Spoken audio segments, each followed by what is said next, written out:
मिरज तालुक्यातील बुधगाव येथील झेंडा चौकात मित्राचा चाकूने भोसकून खून करण्यात आला. आज सकाळी 8:30च्या सुमारास हा प्रकार घडला. सिकंदर मौला शिकलकार असं मृताचं नाव आहे. तर संशयित मित्र रफिक मेहबूब पट्टेकरी याला ग्रामीण पोलिसांच्या पथकाने ताब्यात घेतले. दरम्यान जिल्ह्यात एका पाठोपाठ एक खुनाच्या घटना घडत असून जिल्हा हादरलाय. गेल्या 6 महिन्यातील 34 खून झाले असून कायदा व सुव्यवस्थेचा पार बोजवारा उडालाय. मृत शिकलगार आणि संशयित पट्टेकरी हे दोघे एकाच गलीत राहण्याचे आहेत. शिकलगार हे सेंटरिंगचं काम करत होते तर पट्टेकरी हा त्यांच्याकडे मजुरीचं काम करत होता. एका मुकादमाने बुधगाव येथील RCC चेंबरचं काम शिकलगार यास दिलं होतं. त्यामुळे शिकलगार याने पट्टेकरी याला सोबत घेऊन काम करण्यास सुरुवात केली. दरम्यानच्या काळात पट्टेकरी याने दुसरीकडे कामाला गेला. यातून दोघांमध्ये काल रात्री वादावादी झाली. या वादात शिकलगार याने पट्टेकरी याच्या डोक्यात त्याला मारहाण केली. त्या मारहाणीचा राग पट्टेकरी याच्या डोक्यात होता. आज सकाळी 8:30च्या सुमारास पट्टेकरी हा धारदार चाकू घेऊन धुंदा वसे झेंडा चौकात आला. त्या ठिकाणी उभ्या असणाऱ्या शिकलगार याच्याशी वादावादी झाली. याच वादातून पट्टेकरी आणि चाकूने शिकलगार यास भोकसलं. छातीवर वर्मी वार झाल्याने शिकलगार हा रक्ताच्या थारोळ्यात रस्त्यावर पडला. त्या ठिकाणी पट्टेकरी चाकू घेऊन तसाच उभा होता. याची माहिती पोलिसांना मिळाल्यानंतर पोलिसांनी तात्काळ शिकलगार यास उपचारासाठी शासकीय रुग्णालयात दाखल केलं. उपचार सुरू असताना बुधवारी दुपारच्या सुमारास त्याचा मृत्यू झाला. दरम्यान पोलिसांनी पट्टेकरी यास तात्काळ ताब्यात घेतलं असून त्यांनी खुनाची कबुली दिली आहे. राज्यातील नगरपालिका आणि नगरपंचायतीच्या घरपट्टीतील शास्ती माफीच्या धर्तीवर महापालिका क्षेत्रातील घरपट्टीची शास्ती माफ करावी अशी मागणी राष्ट्रवादीचे काँग्रेसचे आमदार इद्रिस नाईकवडे यांनी विधान परिषदेत केली आहे. तसेच सांगली मिरज व कुपवाड महापालिका क्षेत्रातील मालमत्ताधारकांना दिलेल्या अन्यायकारक घरपट्टी वसुलीच्या नोटिसा रद्द कराव्यात अशी मागणी देखील केली. विधान परिषदेचे पावसाळी अधिवेशन सुरू आहे. या अधिवेशनात राज्यातील नगरपालिका आणि नगरपंचायतींच्या घरपट्टीतील शास्ती माफी संदर्भातील विधेयकावर विधान परिषदेत चर्चा झाली. या चर्चेदरम्यान विधान परिषदेचे आमदार इद्रिस नाईकवडे यांनी एक महत्त्वपूर्ण मुद्दा उपस्थित केला. ते म्हणाले की या विधेयकामध्ये केवळ नगरपालिका आणि नगरपंचायतींचा समावेश असून महापालिकांना वगळण्यात आले. विशेषतः सांगली मिरज व कुपवाड शहर महापालिकेच्या वतीने नागरिकांना फेरमूल्यांकनाच्या नोटिसा बजावण्यात आल्या आहेत. नागरिकांनी त्यावर हरकती दाखल केल्या असताना सुनावणी न घेता थेट पक्की घरपट्टीची बिले देण्यात आली आहेत. ही प्रक्रिया जाचक असून ती त्वरित रद्द करण्यात यावी. तसेच राज्य शासनाकडे महानगरपालिकांचाही या शास्ती माफीच्या विधेयकात समावेश करावा जेणेकरून सर्वसामान्य नागरिकांना दिलासा मिळू शकेल असं मत व्यक्त केलंय. मुंबईत वास्तव्यास असणाऱ्या डॉक्टर विवाहितेने विठ्ठलवाडी येथे डावा हात आणि गळ्याच्या नसा कापून घेत जीवन संपवल्याची घटना उघडकीस आली आहे. नसा कापल्याने अतिरक्तस्राव झाल्याने मुलुंड येथील डॉक्टर शुभांगी समीर वानखेडे यांचा जागीच मृत्यू झाला. मंगळवारी मध्यरात्रीच्या सुमारास हा प्रकार घडलाय. घरगुती वादातून महिलेने जीवन संपवल्याचा प्राथमिक अंदाज पोलिसांनी व्यक्त केलाय. मुंबई येथील डॉक्टर शुभांगी वानखेडे या कारमधून निघाल्या होत्या. पुणे बेंगलोर हायवेवर पुणेच्या दिशेने जाणाऱ्या रोडवर विठ्ठलवाडी पांढरा वडाजवळ रस्त्याच्या कडेला गाडी थांबवली. त्यांनी स्वतःच्या डावा हात आणि गळ्याच्या नसा कापून घेतल्या. रक्तस्राव झाल्याने त्या बेशुद्ध अवस्थेत चारचाकी गाडीच्या पाठीमागे पडल्या होत्या. या प्रकाराची माहिती परिसरातील नागरिकांना मिळाली. त्यांनी जखमी बेशुद्ध असलेल्या शुभांगी वानखेडे यांना अँब्युलन्सने उपजिल्हा रुग्णालय इस्लामपूर येथे उपचारास दाखल केलं. डॉक्टर राऊत यांनी तपासणी केली. हात व गळ्यावरील जखमांमधून रक्तस्राव झाल्याने वानखेडे मयत असल्याचं सांगितलं.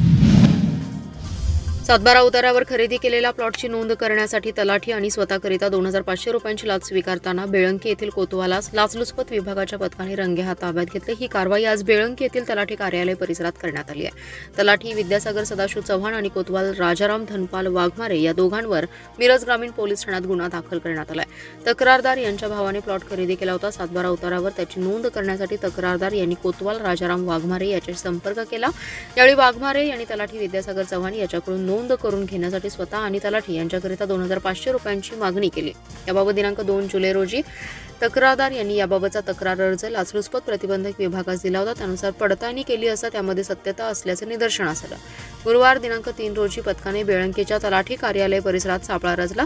यावेळी तलाठी विद्यासागर चव्हाण यांच्या कार्यालयासमोर तक्रारदार यांच्याकडून 2,500 रुपयांची लाच स्वीकारताना लाचलुचपत प्रतिबंधक पथकाने कोतवाल वाघमारे यास रंगेहात पकडलं.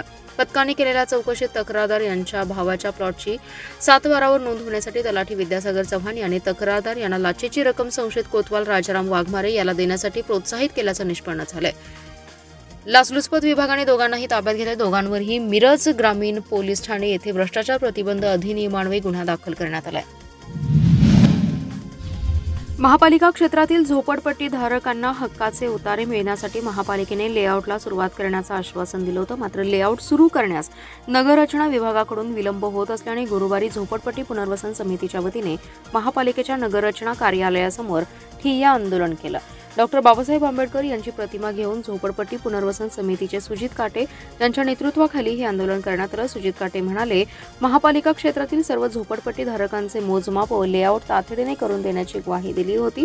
शिवाय 2 महिन्यात लेआउट पूर्ण करण्याचं पत्र देखील उपायुक्त स्मृती पाटील यांनी दिलं होतं. त्यानुसार कार्यवाही सुरू केली होती. त्यासाठी 12 जणांची टीम तयार केली. नियुक्तीचं पत्र देखील दिले. मात्र नगररचना विभागाने कार्यवाही सुरू केली नाही. याबाबत नगररचना विभागाच्या सहाय्यक संचालक मुल्ला यांना विचारले असता त्यांनी नगररचना विभागात काम करण्यास कर्मचारी कमी आहेत, त्यामुळे वेळ मिळाला की हे काम करू असं सांगितलं. त्यामुळे संतप्त पदाधिकाऱ्यांनी महापालिकेच्या नगररचना विभागासमोर ठिय्या आंदोलन केलं. महापालिकेच्या सार्वजनिक बांधकाम विभागाकडून प्रसिद्ध करण्यात आलेली मजूर सोसायटीची कामं रद्द करावीत या मागणीसाठी नागरिक जागृती मंचच्या वतीने महापालिकेच्या इमारतीसमोर धरणे आंदोलन करण्यात आले.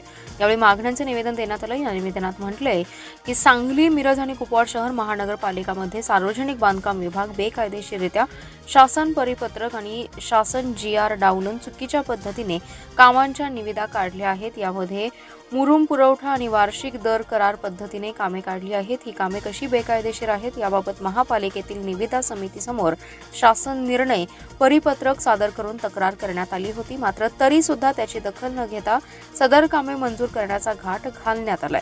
रेटून बेकायदेशीररित्या काम करण्याच्या या प्रवृत्तीविरोधात 1 दिवसाचं धरणे आंदोलन करण्यात आलं. ही कामे तातडीने रद्द करावीत, अन्यथा तीव्र आंदोलन करण्याचा इशारा नागरिक जागृती मंचचे सतीश साखळकर यांनी दिला. यावेळी स्वाभिमानी शेतकरी संघटनेचे जिल्हाध्यक्ष महेश खराडे, गजानन खरात आदी जण सहभागी झाले. शक्तीपीठ महामार्गाविरोधातील आंदोलन मोडीत काढण्याचं षडयंत्र सरकारचं चालू आहे. त्याचाच एक भाग म्हणून रास्ता रोको आंदोलन करणाऱ्या शेतकऱ्यांच्यावर गुन्हे दाखल करण्यात आले. मात्र छत्रपती शिवाजी महाराज शहीद भगतसिंगांचे वारसदार आहोत, गुन्हे दाखल करा, तुरुंगात टाका, प्रसंगी हातात शस्त्र घेऊ, नक्षलवादी होऊ, मात्र रक्ताच्या शेवटच्या थेंबापर्यंत आम्ही लढू आणि जिंकू असा विश्वास स्वाभिमानी शेतकरी संघटनेचे जिल्हाध्यक्ष महेश खराडे यांनी व्यक्त केलाय. ते म्हणाले, शक्तीपीठ महामार्ग हा शेतकऱ्यांच्या मुळावर उठणार आहे. हा महामार्ग रद्द करावा या मागणीसाठी मंगळवारी अंकली या ठिकाणी करण्यात आलेल्या रास्ता रोको आंदोलनात सहभागी झालेल्या खासदार विशाल पाटील यांच्यासह आमच्या भोळ्या भाबड्या शेतकऱ्यांच्यावर गुन्हे दाखल करण्यात आले. आम्ही छत्रपती शिवाजी महाराज, शहीद भगतसिंग, नेताजी सुभाषचंद्र बोस यांच्या विचारांचे वारसदार आहोत. आम्ही लढणारे आहोत, रडणारे नाही. तुम्ही कितीही दडपशाही करा, कितीही मनगटशाही करा, पण आम्ही मागे हटणार नाही. ज्या रस्त्याची मागणीच नाही तो महामार्ग कशासाठी करायचा घाट घातला जातोय. राज्यासह देशभरात लोकसंख्या प्रचंड वाढल्याने शेतीचं क्षेत्र घटतंय. मग या महामार्गासाठी आणखी 27,000 हेक्टर क्षेत्र संपादित केलं जाणार आहे. म्हणजे शेती आणि शेतकरी उद्ध्वस्त करण्याचं काम विकासाच्या नावाखाली सुरू आहे. जिल्ह्यातून यापूर्वी रत्नागिरी, नागपूर, गुहागर, विजापूर हे महामार्ग गेलेले आहेत. जिल्ह्यातील सर्व शेती महामार्गासाठीच हडप केली जाणार असेल तर जिल्ह्यातील शेतकऱ्यांकडे शेती कुठं शिल्लक राहतीये. सर्व शेतकऱ्यांना भूमिहीन करण्याचाच हा प्रयत्न असल्याचा आरोप महेश खराडे यांनी व्यक्त केला.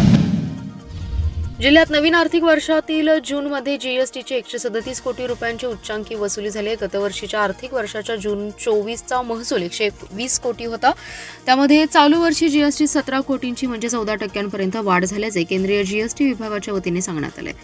मागील आर्थिक वर्षातील 1436 कोटींच्या जीएसटी महसूल वसुलीनंतर आता नवीन आर्थिक वर्षाच्या पहिल्या तिमाहीत विक्रमी जीएसटी महसूल जमा झाला. एप्रिल ते जूनमध्ये 510 कोटींचं संकलन झालंय.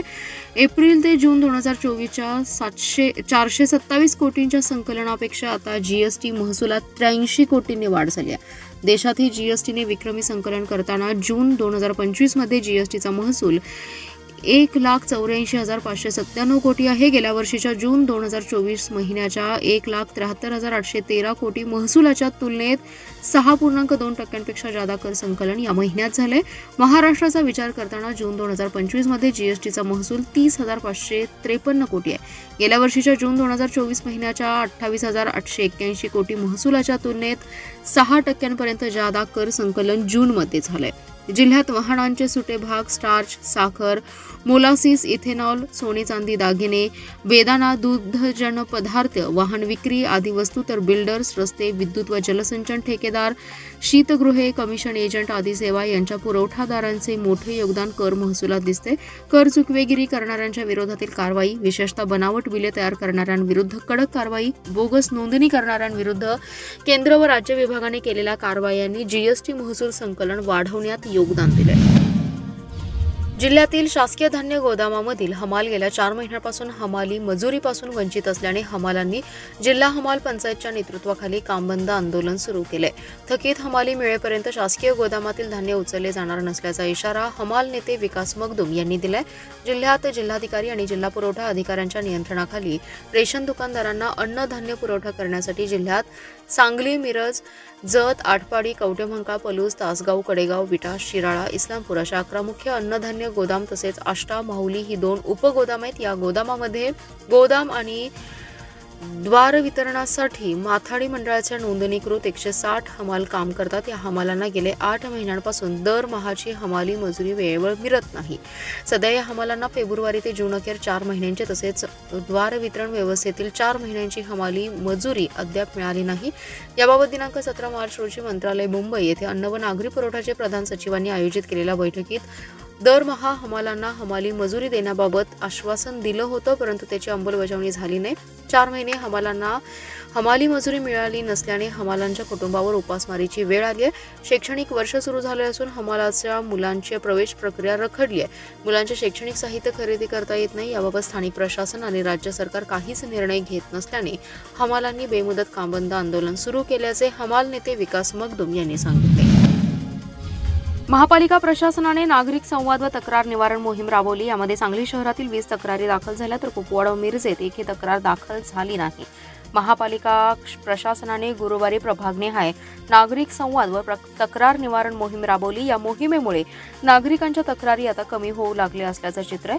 प्रभाग समिती क्रमांक 1 मध्ये उपायुक्त अश्विनी पाटील, प्रभाग समिती क्रमांक 2 मध्ये उपायुक्त निखिल जाधव, प्रभाग समिती 3 मध्ये उपायुक्त विजया यादव तर प्रभाग समिती क्रमांक 4 मध्ये उपायुक्त स्मृती पाटील यांच्या अध्यक्षतेखाली नागरिक संवाद तक्रार निवारण मोहीम राबवण्यात आली. प्रभाग समिती 1 कार्यरत असलेल्या सांगली शहरातून 18 तक्रारी दाखल झाल्या. आरोग्य, स्वच्छता, पाणी पुरवठा, अतिक्रमण, बांधकाम, नगररचना आदी विभागांचा समावेश आहे. तर प्रभाग क्रमांक 2 कार्यक्षेत्र असलेल्या विश्रामबाग शहरातून 3 तक्रारी दाखल झाल्या.